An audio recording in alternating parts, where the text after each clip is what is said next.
Welcome to the first real video of the channel.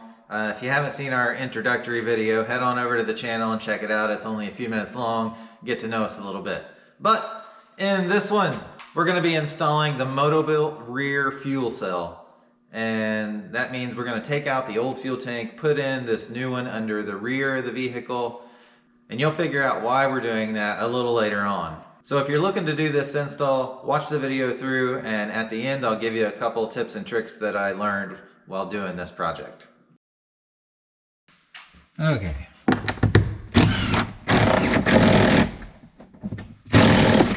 One, two,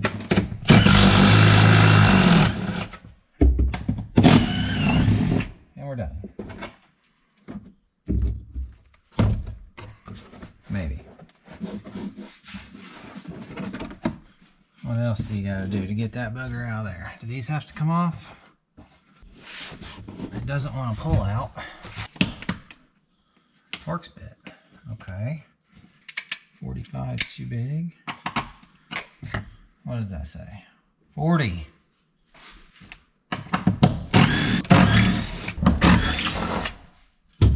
Alright. T40 for the win. And I think that's what we need.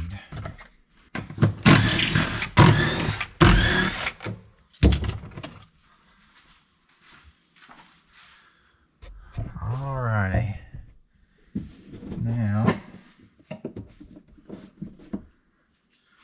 what's it gonna take?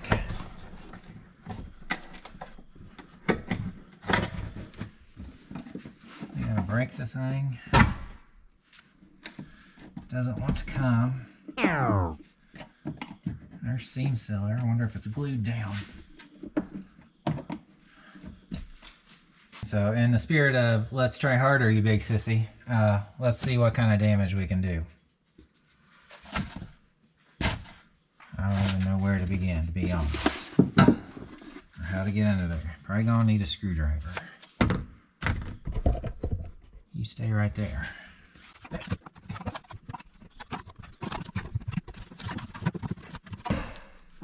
That does not want to come up.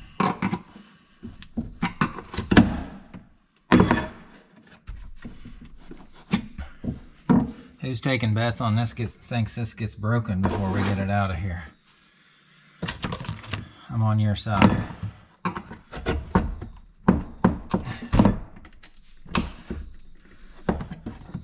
I know it's not going back in, so I guess it doesn't matter, but... Ooh, wait a minute. Let's get this out of here. Well, hello. Looky here, we raise this panel, or this little mat. I think those look like pop rivets that I'm going to have to drill out. Although that doesn't explain why the edges aren't coming up, but no, I don't think the rivets are going to make it come out, but I think they do need to come out.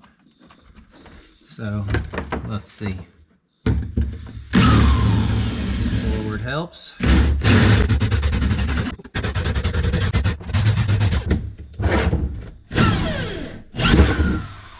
Or you can just do that and punch all the way through it, you know, because there's probably nothing down there that you're going to hurt, right? Okay, no more rivets. Still doesn't come out. Big surprise. I'm still unsure what to do to get this thing out. Alrighty, here we go.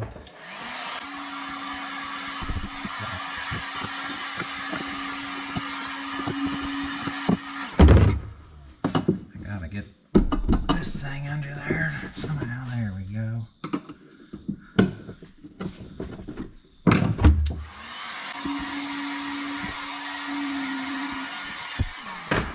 Grab that hammer. I didn't even want a hammer in there. Good night.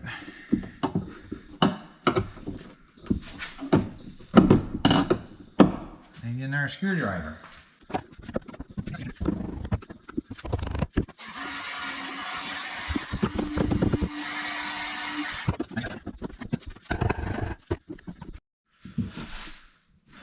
Okay, so after thinking about this for a minute, I'm gonna try one of these little, like, I don't know, vibrating saw things, and maybe I can get up underneath that glue or seam seal or whatever it is, and maybe this thing will pop out. So let's see how it goes.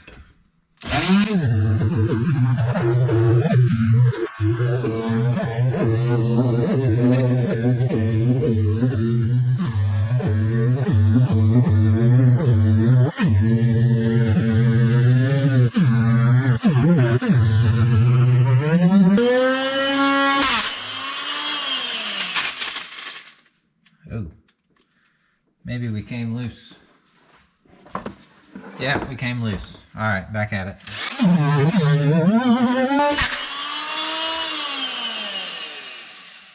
I don't know why it's coming loose.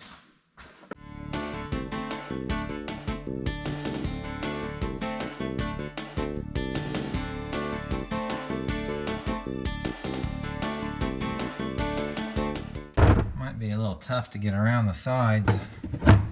Not sure about that.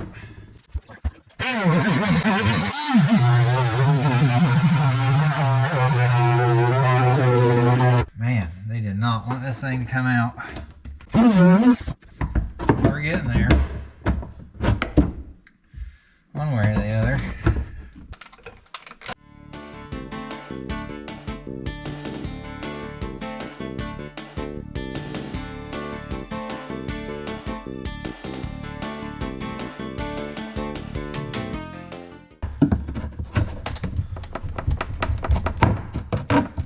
Looky there, folks.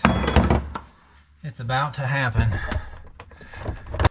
Now, I can't say that using one of them saws is the right way to do it,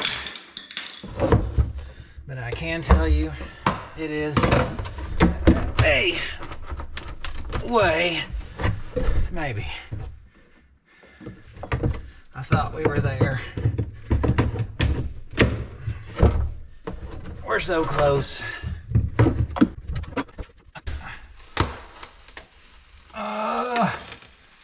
I can hear it.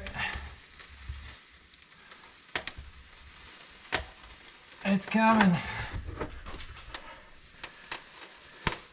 And it's breaking.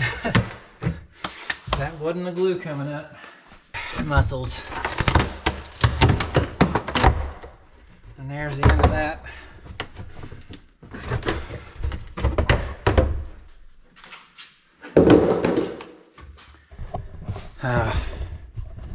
We got all of it except for this little back piece here.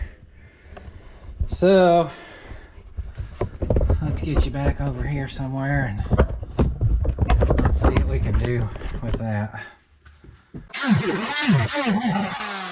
And I was that close before I broke it. Here it is all removed, and that stuff right there, I tell you, you can't get through that. Whatever it is they use for that glue. So yeah, I'm gonna have to probably spray a round of black through here, but that's the way it is. She's out now. Okay, there's one more look at it. I got it all cleaned up, and I may have taken the wire wheel around the edge of this to get all that black, I don't know, whatever, glue, tape stuff. Anyway, I cleaned it up. So I'll mask it all off and paint a black edge around there and cover all that up. And then we're gonna have to, since the fuel tank's going back here, obviously the muffler has to be gone. This heat shield will come out, and also the instructions say that the rear sway bar has to be gone. So that'll be right there. So goodbye to that. All right, that's enough to prevent overspray, isn't it? Sure.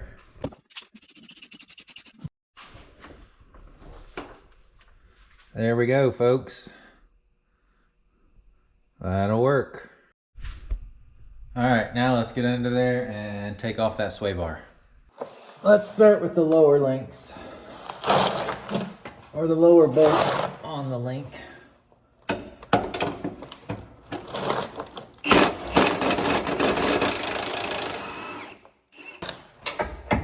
them out.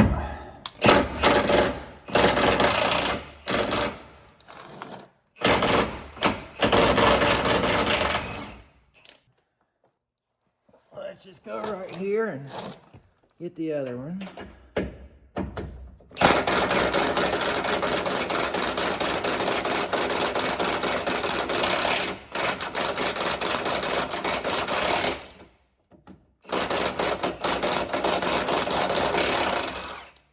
That's like the little impact that could.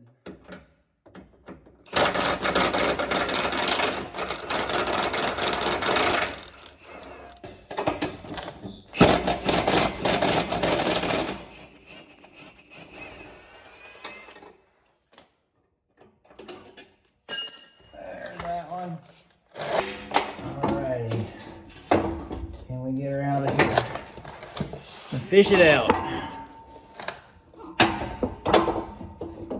I guess it'd be easier if we take the links off, huh?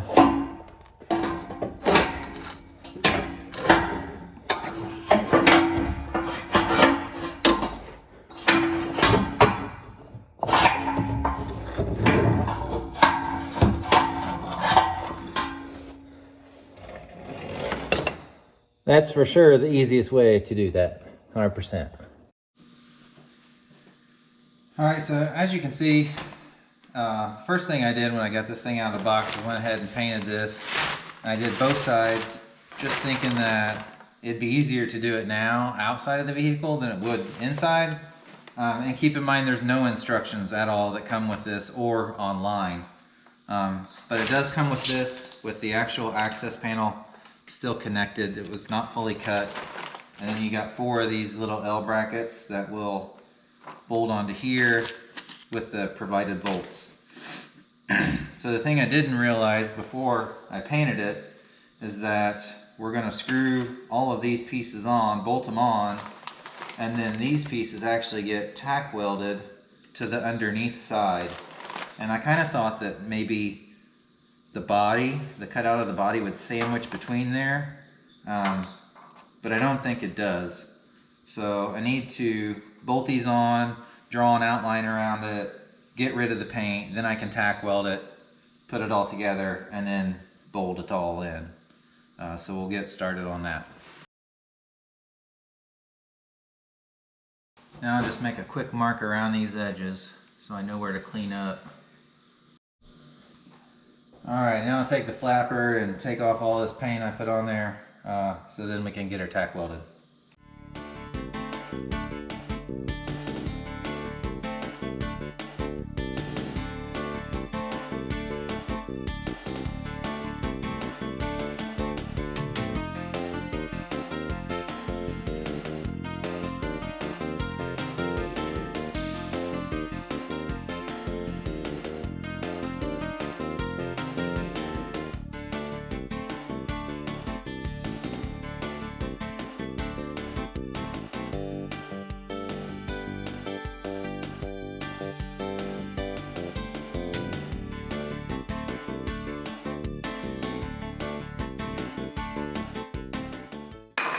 I think that's going to work.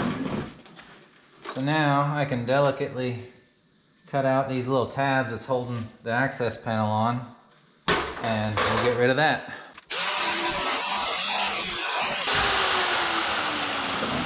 I bet we can bend her off. We can. Oh, those didn't hold. Okay. I'll have to redo those.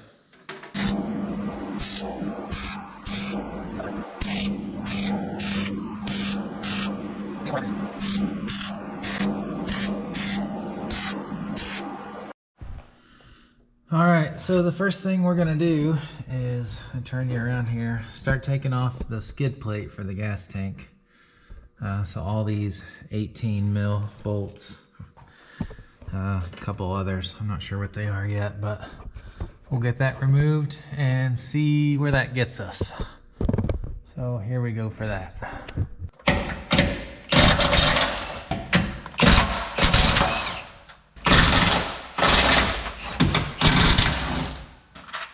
I have no idea what's on top of this. I couldn't find any resources to tell me what connections are there or anything else.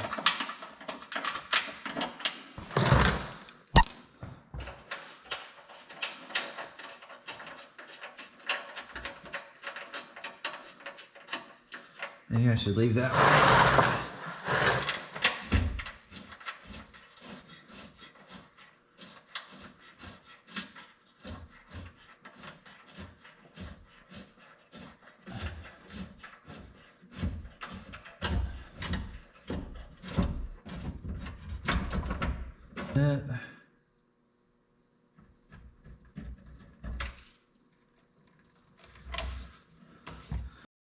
All right, so I found a couple things.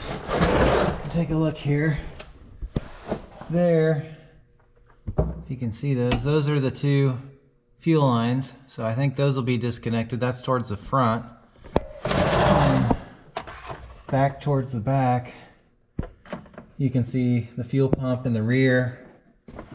And what's that, probably a breather tube and the wiring for that. So two fuel lines in the front, fuel pump and everything else in the back. Okay. All right, what I can see is the main fill tube there is just a basic hose clamp. So we'll get that.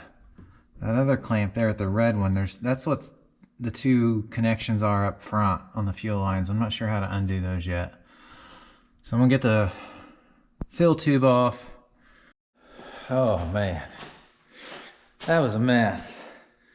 I don't know how I'm gonna get all these fuel lines back together. Any guesses how many of them I broke? Yeah, damn near all of them. I don't know what the deal was. Like these things here, you can see that one's got about half of the white piece left in it, that little clip. And then I tried to get my fuel line tools, those things.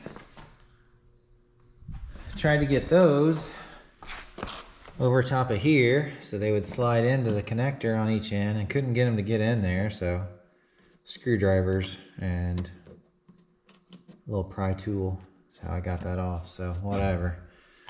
It's out of there. I think these fuel lines are going to be reconnected, obviously, to get back to the back. And then I think down here, these will get disconnected. Well, they already are, this one. So all we have to do is replace the fuel pump, put it in the new tank, and then whatever parts go along with it. So I'm going in, taking a break. Well, hello. Congratulations for making it through this long. I tell you, last night after getting that fuel tank out, you know, that was super exciting and lots of fun. So I couldn't wait to get back out here tonight after work and get started again. So on tonight's agenda, I'm going to work on getting the pump out of the old fuel tank, transferred into the new one. And that's probably going to be it for today. So let's get started on that. All right, so first thing we gotta do is get this pump out of here. And I assume this ring unscrews like most other ones do. So let's see.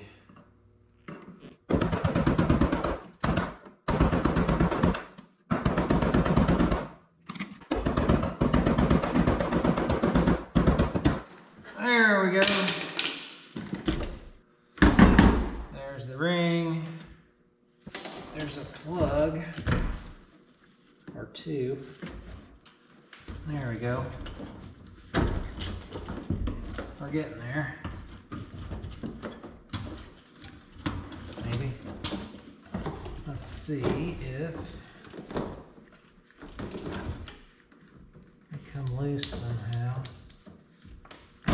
Yep. That big one, two little side depress things. We'll pop that off of there. Let's see if this one's the same way. Well, let me get you down here so you can take a look at it. So this one here, let's see, like, here's one of the side things. So you press that and it releases it. But this one, that small one, doesn't have anything like that. So let's just keep playing with it. See if we can pop it loose. Oh, wait a minute. It does have them. They were just far up underneath there. So same thing. Two little tabs, here they are, that press to release that. That means we should be able to get this out.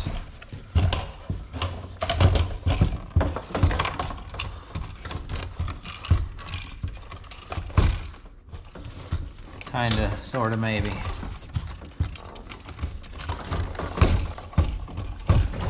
There's part of it. Okay, this is probably gonna be the same. Yep.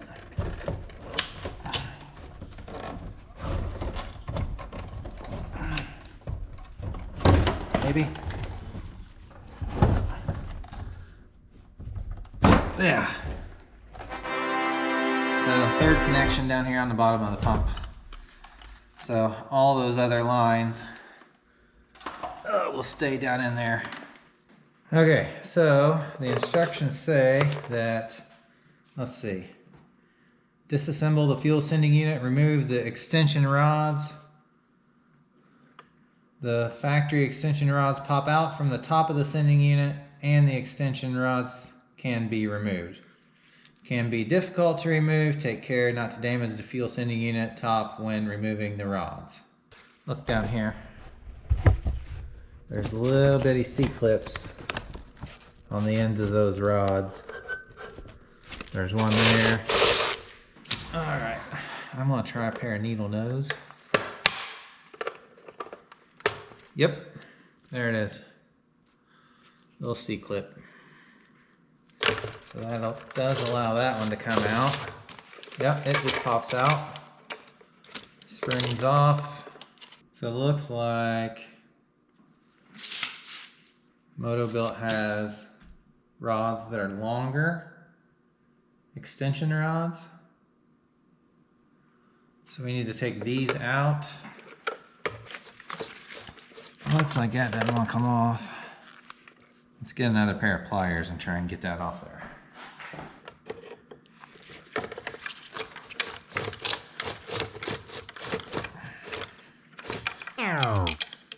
It's got to just pull.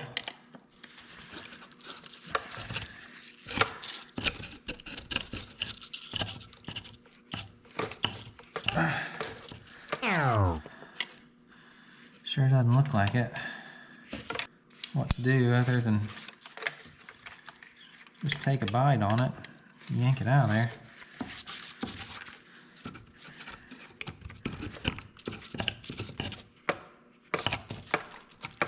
Boy, they don't want to budge.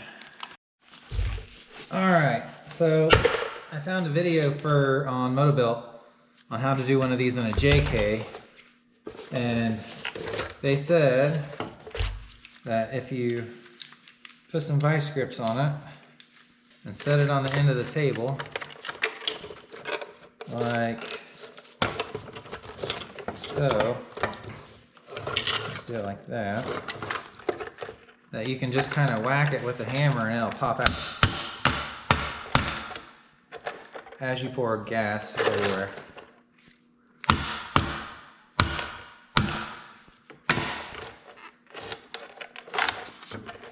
Not exactly working yet.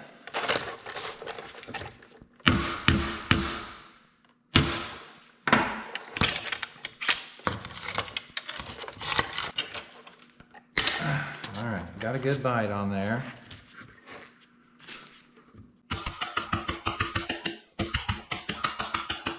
Aha! There it is. You can see it's kind of barbed on the end there, but it worked. Cool.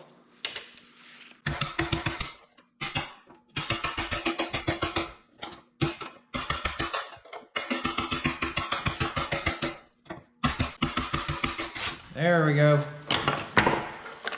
There's that one.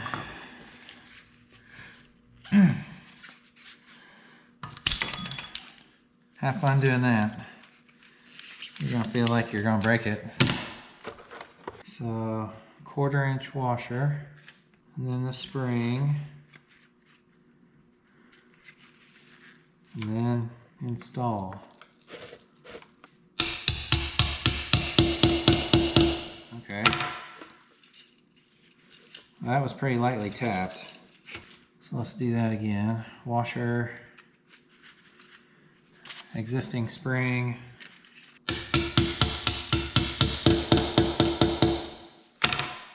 Says there's a retaining ring. Oh, I see. That means the ring goes here first, so that the spring can't go any higher than that.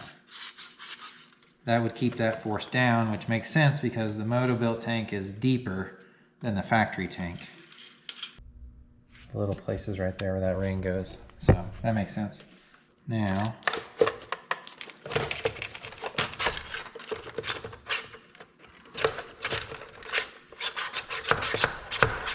and then another clip there. Okay, so I guess we're ready to put the fuel pump into the tank. This is the rest of the parts that they gave me. And you get one instruction sheet on what to do with the pump itself. So I'm gonna do the easy stuff first. It looks like here, well shit, just lost some washers. What I was saying was those holes here and here are for the vents, and then this hose connects the two to vent back and forth with the hose clamps. So I'll put a little bit of Teflon on. Hopefully that's okay to do with fuel. I don't really know. But whatever.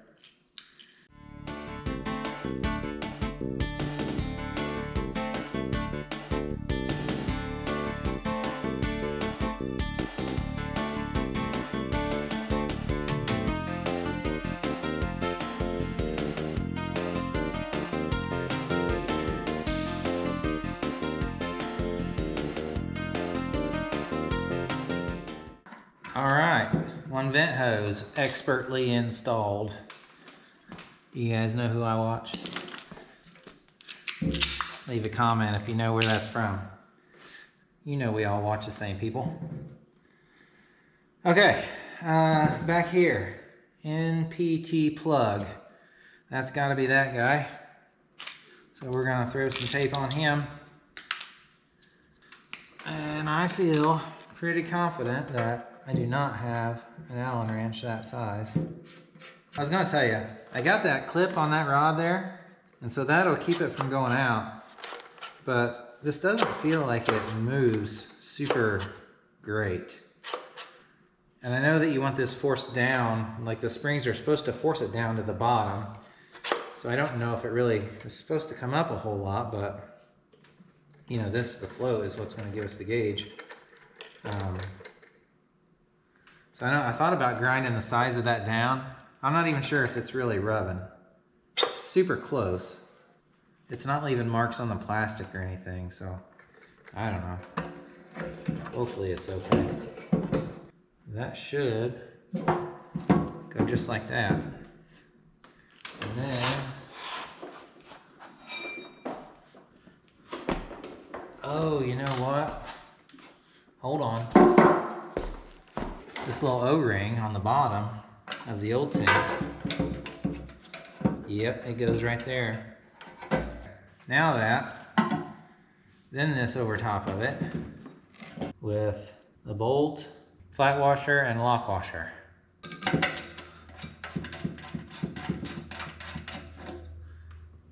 That leaves this thing pointing towards the inlet, which is what it looks like in the picture as well. So I think we got it. All right, now we'll get these all in there and get them tightened down, get this plug tightened down, and move on to the next one. See you guys in a few. So I think this part is done. Next in the instructions comes the install. So we'll be getting the tank underneath the Jeep and then putting on the vent hoses, the fill hose, connecting all the lines back together. And then after that, we'll have to put the cross brace underneath. I suppose the gas tank skid you can leave off. So we'll do that, and maybe in another night or two we'll have this project wrapped up. All right, so as I'm getting ready to put my fuel tank back in there to get it all mocked up, I see what you're looking at there, my custom color matched Harbor Freight toolbox. Don't get any ideas. As I get the fuel tank ready to put in there, the easy part is the filler neck. This is the piece they gave me, along with the fitting, the reducer that goes in there, simple hose clamp there.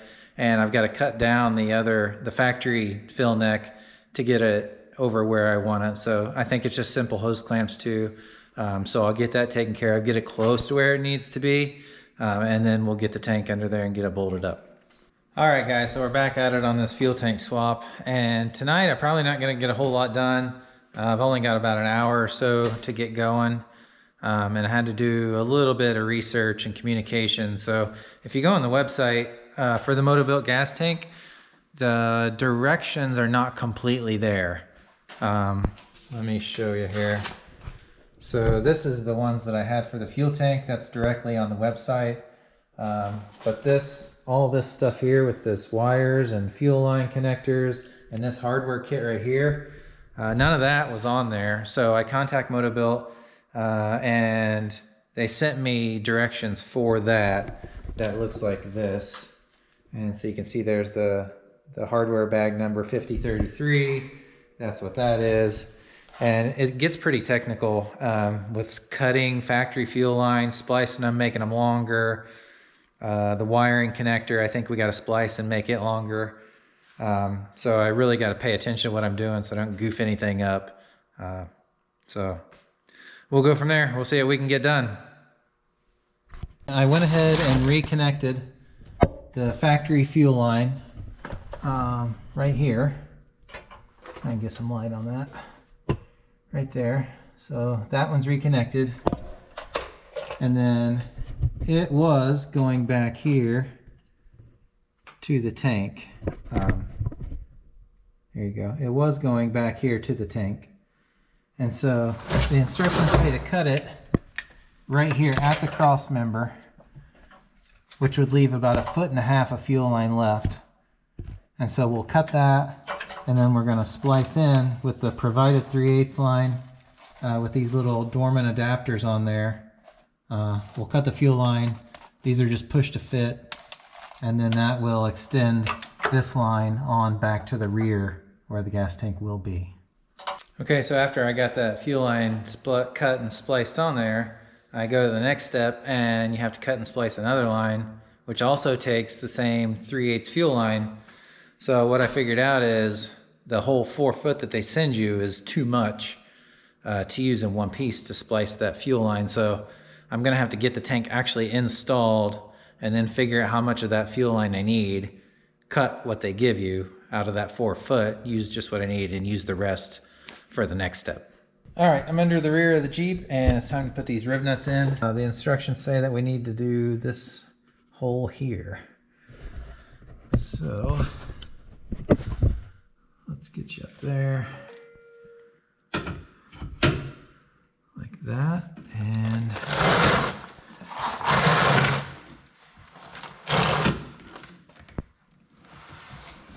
squeeze.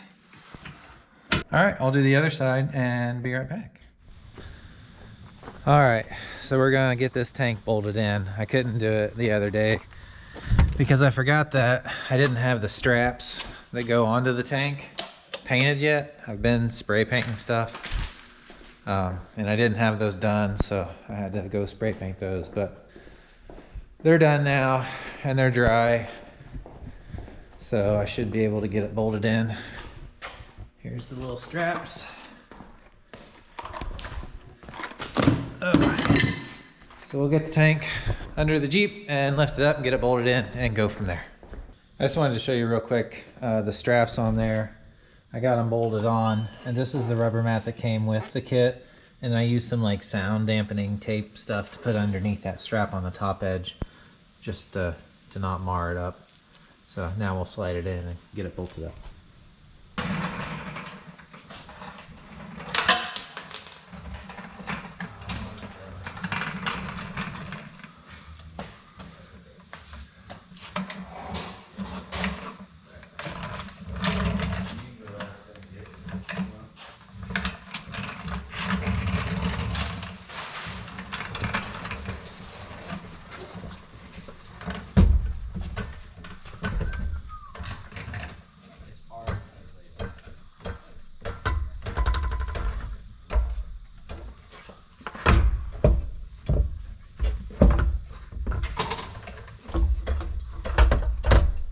Already deflating. Wow.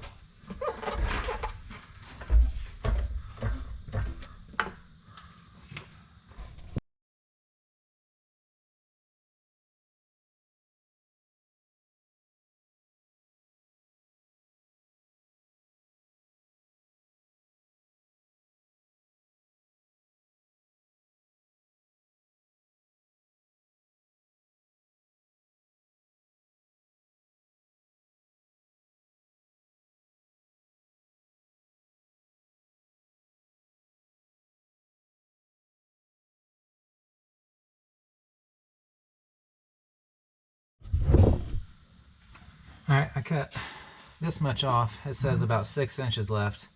This went to the fuel pump in the old location. Came from the charcoal canister that sits just outside the frame rail. So that's going to go here. And then I might cut this little elbow off so it's just straight. And then I'll splice into that to go back where I cut it. Alright guys, we're back out here on this fuel tank install, and good news, bad news. Good news is the tank's in, we got it all done, there's no leaks, everything, well, not everything works. But the car starts, it runs, we got it all finished up. The only thing that I can't get working right now is the fuel gauge. First it was stuck all the way down on empty. I took it apart, put it back together because I didn't see anything wrong. And now it's stuck on full. So I'm gonna have to lift it back out of there and make sure the float's not stuck and figure out that situation. But that's the only thing that I've got to do as of now. So there are a few things. The bad news is there's no more clips of the video in the install. And the reason for that is that last line, the bigger 1/2 inch diameter line, I didn't have, or misread the instructions maybe, but I didn't have pieces in the kit to be able to splice that back together and lengthen it after cutting it. I'll show you a picture of that line here.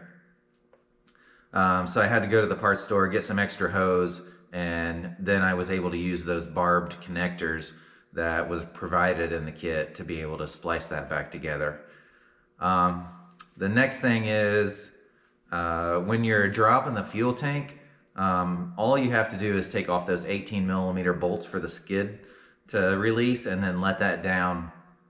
And when you do, I'll show you a picture again here. The two lines that go from the front to the back, one of them is the fuel line that goes, you know, straight from the tank to the engine. The other one you do not have to disconnect.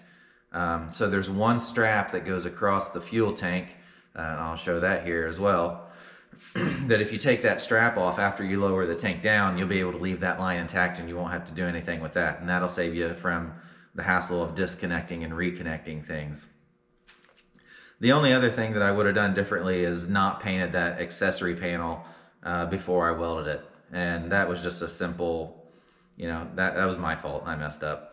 But no big deal, sanded it down, repainted it, and got it in there. So everything was okay, not a bad job, but hopefully if you decide to do this, this will help you out. Feel free to drop a comment down below. Let me know if you have any questions or comments, and we'll see you next time.